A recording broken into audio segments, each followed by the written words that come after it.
কোটা বাতিলের দাবিতে এক দফা কর্মসূচি বাস্তবায়নের লক্ষ্যে নতুন কর্মসূচি ঘোষণা করেছে বৈষম্য বিরোধী ছাত্র সমাজ।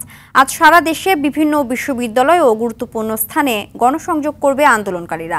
আগামীকাল সারা দেশে সর্বাত্মক ব্লকেড কর্মসূচি পালন করা হবে।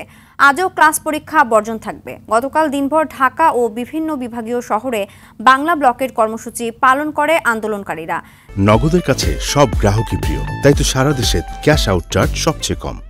ঢাকা বিশ্ববিদ্যালয় ও আশপাশের গুরুত্বপূর্ণ পয়েন্টগুলোতে অবস্থান কর্মসূচি শেষে শাহবাগে কর্মসূচি ঘোষণা করেন বৈষম্য বিরোধী ছাত্র আন্দোলনের অন্যতম সমন্বয়ক নাহিদ ইসলাম।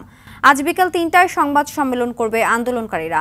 ব্লকেডের ফলে গতকাল দুপুরের পর থেকে রাত ১১টা পর্যন্ত রাজধানীতে ভয়াবহ যানজট দেখা দেয়।